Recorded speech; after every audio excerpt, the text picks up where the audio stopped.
gak akan bisa ngepick Cloud, berarti kalau mau mainin sisi, oh Brody-nya dibuang. Bener kan? Gigset nih pinter tau gak draft ya? Ngeri banget ya Gigsled sekarang ya. Dan sekarang ada terbuka bebas untuk EXP Liner terlebih dahulu kalau menurut aku pribadi. Kenapa sekarang posisinya Lemon butuh untuk jump in ke arah belakang. Lapu sih. Lapu enak sih, aku juga setuju sih. Lapu enak banget sih kalau begini. Oh Arlot, diambil Arlot, oke. Kalau ambil Arlot, bisa sih mainnya kayak lu tadi, mainin Regen HP. Emang aku diajarin Profesor KB, aku baru kemarin pakai Arlot satu kali, baru sekali. Item damage 1, sisanya tank. Persis sama kayak si Luka-Luka gitu, bedanya adjustable aja tanknya seperti apa. Dia bawa Glue, bawa Lancelot ya. Berarti junglernya bakal assassin lawan assassin. Kalau RRQ mereka mau bawa magic damage, Elis kah? Apa? Magic damage mid lane, apa? Buat God lane. Oh God lane. Aku sih menurut aku lebih ke arah hero-hero marksman, tetap marksman sih. Mereka butuh antisipasi kalau Albertnya nggak perform. Moskow. Atau dia mau main Beatrix, kalau dia mau main Beatrix lagi. Tapi Moskow tuh punya space jauh loh. Iya. Terhadap itu. Ini Melissa. Oh iya Melissa juga oke. Ini Melissa. Oh dia bawa Irithel, oke. Setidaknya bisa ngasih poke damage-nya tuh dari arah yang cukup jauh lah. Ini malah ditempel tau. Semakin dekat ini sama si Pasha-nya kayaknya menurut aku. Justru dia coba tumbangin Pasha-nya dulu ya? Mencoba mendekat. Oh deh.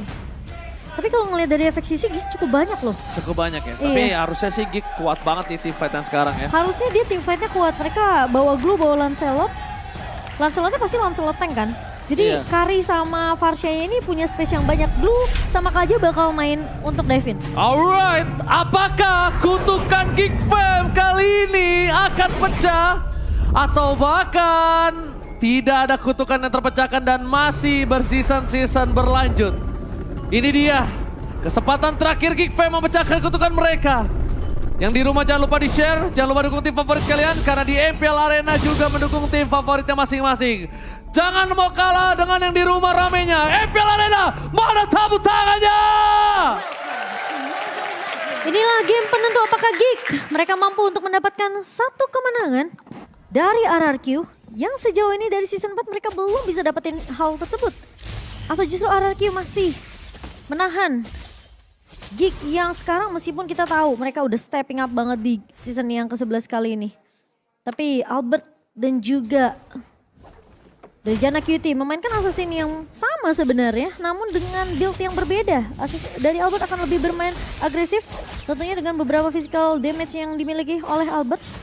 Dan bahkan kalau kita ngelihat Janna QT di sini bakal lebih memainkan gimana caranya sustain team fight untuk Gigsled. Mereka punya Glue yang bisa untuk mencuri ke area belakang, apalagi dengan Divine Judgment yang bisa meng-cancel satu buah rebound manipulation untuk seorang Rainbow. Sementara di area midnya ini harus agak sedikit bersabar untuk Aboy karena kita tahu Rainbow mampu untuk melakukan clear dengan cukup cepat dengan Void Crystal juga Void Blast, dan sepertinya dari RRQ mereka harus mulai peka dengan keberadaan Scalar yang mulai di pressure, dan bahkan Scalar mau nggak mau harus bermain cukup sabar. Potensi dari Baloyski memang belum punya level 4, belum ada Divine Judgment untuk menarik Scalar, tapi poke damage yang akan diprioritaskan untuk Gigsled. Dan mau nggak mau Finn harus ngelakuin babysit ke area bawah, sementara Kadera udah melihat hal tersebut. Dan Albert kali ini udah punya Cutthroat dan bahkan masuk Finnnya dengan satu buah Tyrant Defense yang langsung di follow up dengan sangat amat baik untuk Albert. Menjadi first blood by Samsung Galaxy S23 diamankan oleh RRQ. Dan Finn bersama dengan Scalar mereka harus bermain agak sedikit sabar, menunggu rotasi yang bisa dibawakan oleh Albert dan juga Rainbow tentunya. Karena Baloyski ini mereka bermain yang cukup berani untuk mendapatkan inisiasi, sementara Turtle Camp by Samsung Galaxy S23 Series 5G sudah mulai muncul di menit kita yang kedua. Turtle pertama yang harusnya bisa diamankan oleh pemain-pemain dari Gigsled tanpa adanya kontes yang bisa dilakukan oleh RRQ karena Albert lebih memprioritaskan untuk mendapatkan purple lane, sementara Baloy akan dipukul mundur dengan satu buah Void Crystal dari seorang Rainbow. Lagi-lagi Turtle yang mungkin bisa diperhitungkan kembali oleh tim RRQ. Kalau misalnya ini turtle yang mahal dari awal, sedikit demi sedikit mereka lepaskan, tapi Devon Judgment telah didapatkan. Tapi lihat apa tempat sana, Katsuya gagal berhasil mendapatkan siapapun. Di bottom lane, pasukan dari RRQ gagal berhasil mendapatkan 1 point kill pun. Dan nampaknya reward manipulation dibuka, dipasang begitu saja. Dibalas dengan 1 buff Feather Strike dan bahkan Rainbow yang harus keluar bersama dengan resource yang dia miliki. Flickernya pun sampai mau tidak dikeluarkan. Iya. Harus sih, daripada terpick off ya dari seorang Rainbow sendiri dengan mungkin area of effect yang cukup besar dari Aboy di sini. Tentunya dari segi high ground akan dimenangkan oleh Geekslate. Sementara dari Lemon bersama dengan Albert mencoba untuk menumbangkan Luke di sini. Katanya sudah mulai connect. Luka, dan ternyata Lemon masih memaksakan 1 buah point kill dari bottom lane. Juga akan ada point kill yang tertukar. 1-1 mirroring saja. Walaupun sesungguhnya yang lebih unggul adalah RRQ dengan adanya Yexpilan tumbangan. Tapi Skylar, where are you going? Skylar mencoba untuk melakukan baiting. Berhasil mendapatkan 1 buah point kill, tapi tidak adil ditukar dengan seorang diri dari Skylar. Cold lanernya. Dan bahkan Feather Strike membuat Chana Kitty kali ini lebih pede untuk bisa masuk ke dalam pasukan dari RRQ. Iya. Terlalu memaksakan sedikit ya skirmish dari Skylar. Karena mungkin dia tahu rotasi dari Albert udah mulai berjalan ke area bawah. Cuma posisi dari Skylar ini udah low banget dan agak sedikit jadi rugi buat RRQ. Karena yang awalnya mereka berhasil untuk tumbangin Luke ditukar sama Finn, itu sebenarnya udah dipegang sama RRQ. Cuma ketika Skylarnya tumbang, Albert cuma bisa dapetin 1 pemain dan Kaderanya tadi masih bisa mundur. Albert masih mau lebih, lihat menuju ke arah Chana Kitty. Dia tahun terus. Chana Kitty ini agak cukup berbahaya, dia permainan Lancelot yang benar-benar luar biasa. Objektif on point gaming yang dia dapatkan. Tapi Albert gak bakal bisa masuk, Devon Judgment berada di garis depan. Belum ada informasi telah diberikan, Albert membuka posisinya. Tapi Chana Kitty gagal berhasil menamankan Turtle yang kemudian diamankan oleh Albert. 1 point kill didapatkan oleh pasukan dari Geekslate. Tidak ada pertukaran sama sekali, bahkan Skylar akan menjadi korban selanjutnya. Look at Aboy with potential. Kalau dia berhasil mendapatkan double kill. Dan Lemon. Where are you going, Lemon? Gak bisa bertahan. Kadera tersalah because dari bottom lane. Kadera menjadi korban yang harus didapatkan oleh seorang Albert dari Turtle. Kali ini Albert berhasil mendapatkan Kadera. Di sini di mana 2 dari English Dance berhasil mendapatkan potensial Geekslate. Sedangkan 1 point kill lagi-lagi diamankan Albert. 2 kali solo pick off yang didapatkan sangat mahal dari seorang Albert. Iya, tapi kelihatan targeting dari Geekslate mereka lebih berfokus numbangin Skylar. Siapapun yang bisa untuk mengincar ke arah Skylar pasti bakal di follow up oleh pemain-pemain dari Geekslate. Bahkan ini harusnya menjadi satu momentum untuk Albert. Kalau dia cukup free, harusnya dia bisa untuk melemah pemain-pemain dari Geekslate. Tapi ya minusnya itu, mereka akan kehilangan Skylar di waktu yang cukup cepat. Bahkan dengan adanya 1 buah Curse of Crow dari seorang Aboy di sini. Yang ngebuat seorang Skylar mampu untuk terstun. Dan bahkan Luke, dia bakal 1v1 dengan Lemon saja. Reds gagal didapatkan, Flicker berhasil membuat Ballisty bertahan hidup. Tapi lihat real manipulation. Cutthroat berhasil didapatkan. Menuju ke arah depan, Feather Strike memfollownya pasukan dari RRQ yang kali ini mendapatkan kerugian ketika Ballisty ditumbangkan. Devon Judgment-nya pun tidak ada artinya lagi. Ketika informasi telah diberikan tidak ada flicker, all in yang dilakukan pasukan RRQ ternyata membuat Geekslate tidak bisa menyelamatkan Ballisty-nya kembali, Momochan. Ya, dan dengan adanya Farsia dan juga Eve ya, ini cukup penting tentunya untuk penggunaan skill yang dimiliki oleh kedua mid laner ini. Biasanya kalau Tika yang ngebuka ultimate yang terlebih lama seperti mungkin Rainbow akan menyimpan dengan 1 buah reward manipulation ya. Ketika Aboy udah ngebuka Feather Strike mungkin ini bisa dibalikan sama Rainbow dengan reward manipulation. Jadi penggunaan skill timingnya ini benar-benar harus diperhitungkan oleh kedua mid laner. Oke, dengan Arjana Kitty berada di garis depan. Vital Russian Black Heart! Bahkan Gatling didapatkan retribusi resource point from Jana Kitty. Membuat 1 buah cindera mata dari para pasukan RRQ. Kehilangan Ballisty nampaknya bukan masalah selama Turtle dari pasukan RRQ gagal mereka dapatkan. Mencoba untuk mengejar ketertinggalan dari Gold. Skylar juga di arah bottom lane mencoba untuk dominasi. Tapi again and again Profesor KB udah bilang objektif gaming, perebutan objektif. Power of retribution dari seorang Albert ini mungkin udah harus diperhitungkan.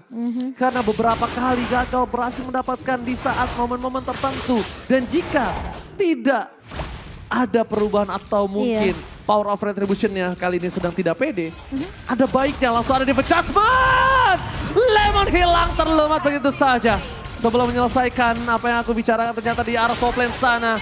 Ada satu point kill yang didapatkan. Jana Kitty nggak bisa bertahan kembali. Dia memilih untuk mundur dibandingkan harus memaksakan mempertahankan turret di arah bottom lane. Nah tadi maksud aku kalau misalnya dari segi kepedean untuk retributionnya tidak ada. Ada baiknya Ganyang. Ganyang terlebih dahulu. Karena lihat Albert ke arah throat yang didapatkan. Satu point kill. Terlalu fast hang. Tidak bisa diselamatkan kembali. Baleski akan menjadi korban kedua. Tapi lihat Skylar di depan sana mencoba untuk melakukan cutting. Sandwich gaming yang dilakukan Skylar masih belum efektif karena Skylar tidak memiliki damage. Sedangkan Luka, where are you going? Luka terlalu dive in. Luka tidak boleh jumawa. Kita tahu Luka sulit untuk ditumbangkan. Bahkan split belum dikeluarkan sama sekali sama dirinya. Iya, dan bahkan nggak ada cover yang bisa dilakukan oleh Gigsled. Karena pemain-pemain dari RQ mereka lebih siap untuk memukul mundur pemain dari Gigsled. Tapi ya kalau ngomongin masalah retribution yang akan kita bahas sebelum adanya emblem kali ini. Dengan satu buah emblem yang cukup berbeda dari kedua. Oke, Tyler Rush is on point. Bang coba dipaksa, Ben Astrek gak bisa menyelamatkan posisi dari seorang Albert. Masih mau lebih. Betapa sakitnya kasur yang dimiliki. Kadera pun gak bisa bertahan. Flicker pun tidak sempat digunakan. Albert sang bayi alien mengamuk kali ini. Dan ingat ya, Albert ini bawa high and dry. Jadi kalau untuk 1v1 situationnya akan lebih sakit untuk Albert. Dan bahkan Luke kali ini udah nggak bisa sembarangan untuk masuk sih menurut aku ke area backline-nya. Apalagi kalau pemain-pemain dari Gigsled mereka nggak punya resource skill yang cukup. Dari Aboy nggak punya Feather Astrike. Jana Kitty mungkin masih bisa untuk menghalau pemain-pemain dari RQ dengan adanya Tondros dan juga Pengcur. Tapi ketika Luke-nya udah maju ke area depan dan Kadera dan bersama Aboy ini nggak siap untuk nge-cover. Ini bakal jadi poin yang mungkin sia-sia untuk Gigsled karena RQ bisa numbangin Luke kapan aja. Oke. Tapi di sisi sebaliknya, 2000 gold difference ini agak cukup membuat pasukan RRQ mereka harusnya lebih kuat dari segi team fight. Di depan sana mereka all in menuju ke arah 1 poin kill Luke. Tidak lagi zonisasi, Albert memilih untuk mundur, kacau bakal ditahan. Untuk seorang Kadera, Feather Strike for defensif. Dan Albert masuk retribution di 1 poin. Defense Judgment gagal membuat seorang Albert tertunda di depan sana. Jana Kitty terkejut terheran-heran. Terlihat dengan adanya team fight yang langsung dipaksakan. Mereka tidak mengekspektasikan kalau Lord-nya akan di tangan dari tim RRQ. Masalah dengan Luke tumbang, ini degar depannya udah nggak ada dari Gigsled. Dan Jana Kitty akan lebih berfokus gimana caranya dia dapetin retribution untuk objektif Lord yang berhasil diamankan oleh RRQ. Dan buat teman-teman jangan lupa untuk dukung tim favorit kamu sambil order Grab karena ada diskon 90%. Kalian tinggal nungguin pakai aja promonya dan juga scan QR code di bawah sini. Jangan sampai dilewatkan karena promonya tentunya akan memberikan kalian banyak banget keuntungan. Dan yang pastinya kalau kita ngomongin retribution memang kita harus mengakui Albert tidak setajam dari season sebelumnya untuk power of retribution. Dan bahkan gak bisa dipungkiri dia terkadang suka untuk kehilangan beberapa objektif yang cukup penting. Tapi dengan adanya pressure yang diberikan oleh RRQ di sini Jana Kitty jadi mulai insecure, mulai overthinking. Apakah dia memang harus dapetin satu buah retribution 6 poin atau dia harus menang fight-nya? Jana Kitty jadi pilihan utama dari seorang Albert. Mundur ke arah belakang. Skating saja yang dilakukan agak super minion bergerak di arah mid lane.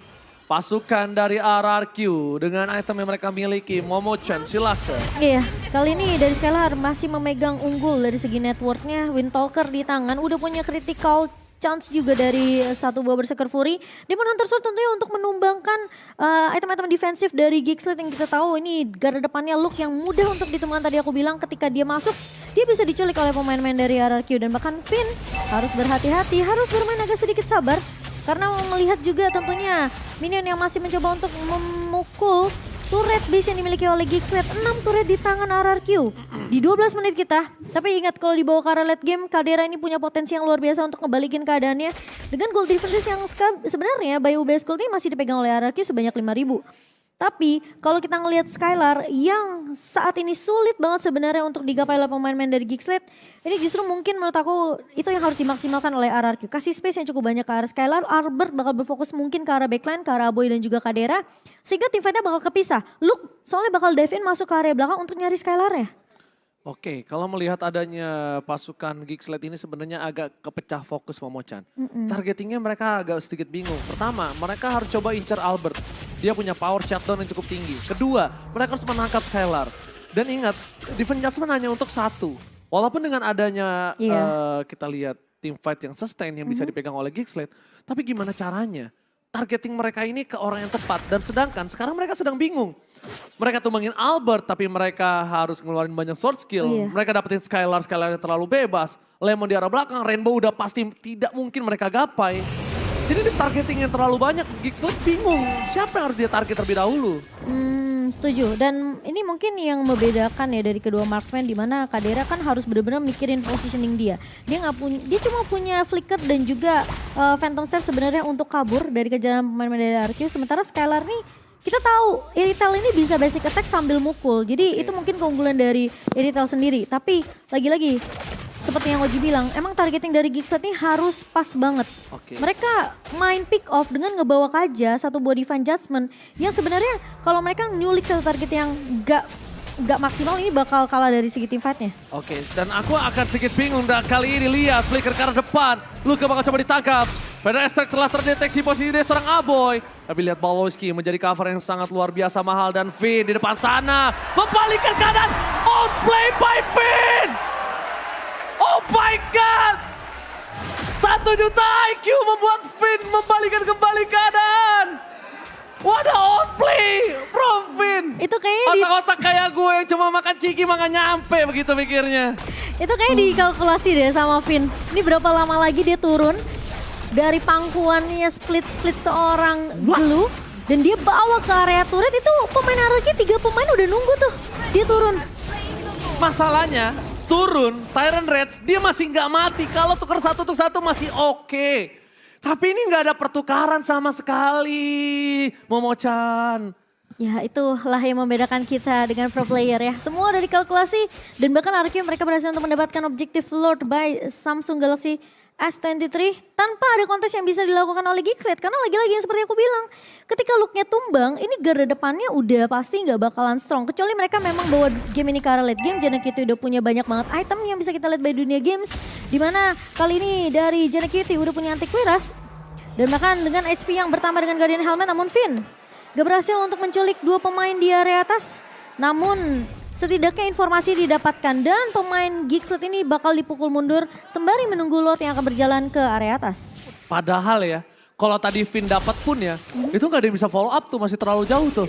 Finn malah bisa dibalikin keadaannya, tapi untungnya gak kena, jadi Finnnya gak langsung kemakan lah, karena Finn kan gak punya flicker. Iya. Iya kan? Tapi inget ya, pasif Kufra ini juga ngeselin loh. Yang nambah HP, ha. Ya, betul. Lumayan 1 hit itu lumayan, tapi Divine Judgment menuju ke arah seorang Lemon. Keputusan yang salah nampaknya membuat Lemon masih bertahan hidup di garis depan. Pasukan dari RRQ, tidak ada Divine Judgment, informasi telah diberikan membuat seorang Albert bebas harusnya bisa ke arah belakang. Tapi Albert memilih untuk 1-by-1 situation dengan seorang Chana Kitty. Masuk ke arah belakang, apa yang menjadi pilihan Albert? Bisa-bisanya dia masuk ke dalam tanpa adanya purple buff. Iya. Dan Finn terbelakang di garis depan sana dan harus menjadi korban selanjutnya. Lemon memberikan badan dan dirinya. Pasukan dari RRQ mereka agak sedikit miss move. Membuat pasukan RRQ harus mundur. Geekslate mereka berhasil mendapatkan keuntungan dengan adanya miss move dari pasukan RRQ. Mau gak mau Finn harus masuk kecuali Albertnya tadi bisa dapetin 1 ke arah JNQT di area bottom lane. Cuma masalahnya Albert tadi gak bawa purple buff, energinya itu udah bener-bener minim banget, terbatas. Mau gak mau Finn harus masuk untuk menghalau follow up yang bisa dibuka sama Geekslate tadi. Lebih baik Finn yang tumbang dibandingkan Albert yang tumbang. Iya, Immortal lagi, sama Iya. Immortal pecahnya. Itu bakal mahal banget untuk RRQ setidaknya. Tapi Geekslate mereka udah oke, mulai kelihatan siapa yang mau mereka culik. Flicker menuju ke arah seorang Rainbow. Belum ada reward manipulation setelah dibuka begitu saja. Apa yang menjadi pilihan utama? Sony nggak dilakukan. If dia tumbang, Albert still survive. Tapi miss cable yang dilakukan membuat seorang Albert terperangkap di depan sana dan shutdown. Loka berhasil mendapatkan Skylar. 3 hilang. Ini bencana. 2 point kill yang sangat mahal membuat pasukan RRQ mereka terperangkap di dalam base-nya sendiri. Sang Raja terperangkap di dalam bentengnya. Mampukah dia bertahan dari pasukan RRQ. Dengan ada base turret yang mencoba dipecahkan pasukan Geekslate. Fokus ke arah Finn. Disonikan begitu saja. Fokus ke arah base-nya. Gak boleh apa terjadi. Lemon hilang. Immortality-nya pecah. Dan ini bencana. Kutukan yang pecah. Berhasil diamankan Geekslate. Kutukan Geekslate dipecahkan pada season yang ke-11. Sang Raja dari skala Raja bertekuk lutut Ini dia pemenangnya. The King Slayer. King Slayer. Wow, Geek Slate membalikan keadaan hanya dengan satu momentum. Space create untuk seorang Kadera ketika Luke-nya berhasil menculik Rainbow yang lagi sendirian di area purple buff. Itu dimaksimalkan dan bahkan Kadera punya space yang cukup banyak. Rainbow tumbang, Kaderanya free, Albert miss cable. Dan ini yang membuat Geek Slate mereka berhasil keluar dari kutukan mereka. Selama 7 season dari season 4 sampai season 11 akhirnya mereka berhasil untuk mendapatkan 1 poin kemenangan dari tim RRQ. Wow, itu satu momentum loh. Pecah kutukan untuk Geek Slate. MPL Arena, mana tepuk tangannya? Luar biasa Geek Slate. Mereka benar-benar matahin draft yang itu sebenarnya udah perfect banget untuk RRQ. Mereka Gila. punya early komposisi, mereka punya early pressure. Albert di sini yang mungkin aku bisa bilang ketika dia masuk di area turret bawah itu memang agak sedikit disayangkan karena hitungannya sebenarnya bisa aja blunder buat RRQ. Tapi Geek mereka ternyata bermain lebih disiplin, mereka bermain lebih sabar. Mereka tahu metode pick off yang dibawakan sama Geek Slate ini harus bisa dapetin momentum yang pas. Satu momen. Satu momen Rainbow hilang, Albert hilang itu udah. Satu momen shutdown. Wow.